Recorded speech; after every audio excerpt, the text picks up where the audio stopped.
El lenguaje. El lenguaje es un sistema de signos en el cual los individuos se comunican entre sí. Este sistema de signos puede ser sonoros, como es el habla, gráficos, como es la escritura, y corporales, como son. Comunicación se refiere al medio a través del cual se envía el mensaje entre emisor y receptor. Pueden incluir tanto mensajes visuales como auditivos. El tipo de comunicación no verbal es la información que transmitimos a través de los gestos y del lenguaje corporal. Un ejemplo de esto puede ser el contacto visual que hacemos con personas, o a la hora de sonreírle a una persona estamos transmitiendo amabilidad y aceptación hacia esa persona.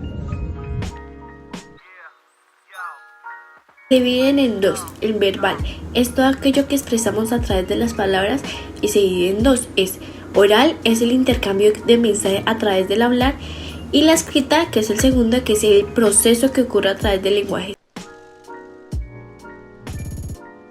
Buen día, hoy les voy a explicar la estructura del lenguaje.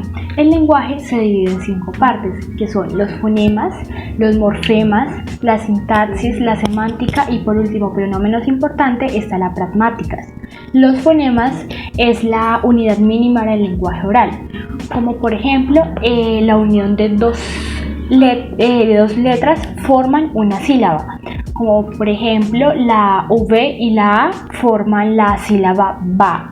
La Q, la U y la E forman la sílaba que, y la R y la A forman la sílaba da. Uniendo estos fonemas formamos una palabra que es vaquera. Entonces las palabras son la unión de uno o más fonemas. También están los morfemas. Los morfemas es la parte que se añade al lexema para completar su significado. Los lexemas son la palabra base o la parte más pequeña de las palabras, y los morfemas es lo que se le añade al final a las palabras para darles un significado, como por ejemplo moderna. Este na es el morfema y moder es el lexema, que es la parte básica de la palabra. Si queremos formar esta palabra en masculino, le agregamos al final una O, quedando moderno. Y si queremos exaltar esta palabra, le agregamos un ísimo a la palabra y quedaría modernísimo. Entonces, estas palabras como moderna, moderno y modernísimo son la unión de un lexema y un morfema. Está la sintaxis, que es la parte de la gramática que estudia el modo en que se combinan las palabras y los grupos que éstas forman. Expresa todas las relaciones que se establecen entre todas estas unidades. La sintaxis, en pocas palabras, es la que estudia la organización de las oraciones. Comúnmente las oraciones deben tener un sujeto y un predicado, como por ejemplo, mi perro hoy corre alegremente.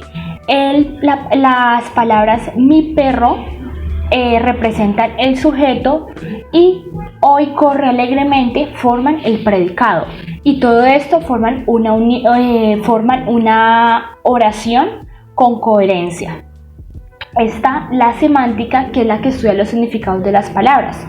Esta investiga el modo de cómo se proyectan los objetos y las situaciones del mundo en el código de la lengua. El sentido y la interpretación de todos los signos lingüísticos, como los símbolos, como las palabras y las expresiones formales. En este caso podemos tomar un ejemplo de cuando nos referimos a la palabra planta. Si nosotros le decimos a una persona planta, esa persona puede puede tratar de entender que planta es la planta vegetal, o también puede llamarse como una industria, una planta de arroz, una planta industrial, relacionado a todo este aspecto. Entonces tenemos que entender la semántica, y la encargada de darle el contexto y el significado a la palabra según el contexto, las expresiones y la interpretación que se le pueda dar al emisor para que el receptor pueda entender el significado de la oración.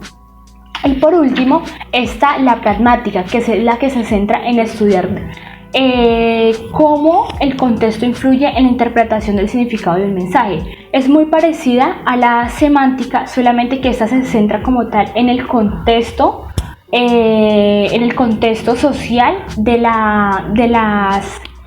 las palabras, como por ejemplo si estamos hablando de una hoja. Entonces, si hablamos de una hoja pero nos estamos refiriendo en un contexto escolar, se va a entender, el receptor va a entender que esto se refiere a una hoja de papel. Pero si estamos hablando de naturaleza, si estamos en un ambiente más natural y hablamos de hojas, el contexto nos influye y la pragmática nos da el significado de que esta es una hoja de un árbol, hoja de una planta. Entonces ahí vamos a entender un poco más el significado de las palabras que tiene el emisor para que el receptor las pueda captar.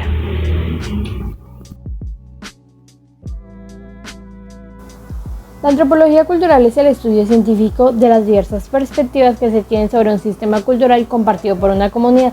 Algunos ejemplos de estas pueden ser los conocimientos, las prácticas o las costumbres. La importancia de esta es el análisis de la diversidad que hay entre el pasado reciente y nuestra actualidad.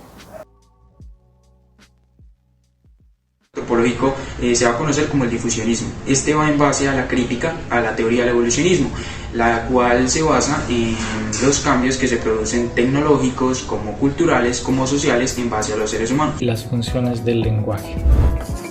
¿Qué entendemos por comunicación? Es el proceso por el cual se produce un intercambio de información entre dos o más sujetos. En este proceso podemos identificar diferentes elementos: el emisor, el receptor, el mensaje, el código, el canal, el contexto y el ruido. El emisor es quien envía el mensaje o la información con una intención determinada, codifica el mensaje y lo envía hacia el receptor. El receptor es el sujeto que recibe la información emitida por el emisor, la interpreta o la decodifica. Caso contrario, no podría ser un receptor, es decir, que entiende el mensaje. El mensaje es la información que se transmite desde el emisor hacia el receptor. El código es el conjunto de signos o sistemas que posibilitan expresar y armar el mensaje completo para que lo entienda el receptor. Puede ser el idioma, pueden ser las letras o las palabras que utilizamos para codificar ese mensaje. El canal es el medio a través del cual viaja el mensaje pasando de un lugar a otro. Es como llega el mensaje del emisor hacia el receptor. Podría ser, por ejemplo, la voz o una carta por donde se transmite el mensaje. Para que se complete el proceso de comunicación es importante tomar en cuenta estos dos elementos: el contexto, que es el entorno, el espacio y el tiempo en el que tiene lugar la comunicación, que influye mucho en el proceso de comunicación, ya que no es lo mismo, por ejemplo, la comunicación en un estadio de fútbol lleno de gente que en un lugar totalmente silencioso como en una biblioteca. Y finalmente tenemos el ruido, que es cualquier fenómeno que interfiera con el proceso de comunicación, es decir, que no deje que el receptor pueda comprender el mensaje de forma correcta. Por ejemplo, como su nombre dice, puede ser algún ruido que no deje escuchar bien, o que el emisor pueda utilizar palabras o incluso un idioma distinto que el receptor no pueda llegar a entender. Las funciones del lenguaje son los diferentes propósitos u objetivos que le damos al lenguaje al momento de comunicarnos. Es decir, cómo usamos el lenguaje, con qué propósito lo hacemos. Acá identificamos función: la emotiva, la fática, la poética, la referencial, la apelativa y la metalingüística. La función referencial o informativa se da cuando usamos el lenguaje para transmitir información objetiva sobre lo que nos rodea, información real que se pueda comprobar. Los crímenes del gato son los más monstruosos de la historia. No decimos que el ladrón sea un fenómeno como el hombre lobo, pero bien podría ser. La función emotiva o expresiva está centrada en el emisor porque pretende comunicar su estado interior, sus emociones, sus pensamientos, su dolor, etc. Mamá, estoy muy apenado. Yo lo sé. ¡Ay! Creo que me duele el pecho. La función apelativa o conativa está centrada en el receptor porque se usa para transmitir órdenes o mandatos, esperando una respuesta del receptor. ¡Fuera! ¡Todo el mundo! ¡Fuera de aquí! ¡Fuera, fuera, fuera, fuera! La función metalingüística, que está centrada en el código, se usa para hablar y explicar acerca de la misma lengua, de la codificación del mensaje, es decir, de las reglas de la gramática, de la ortografía o del lenguaje.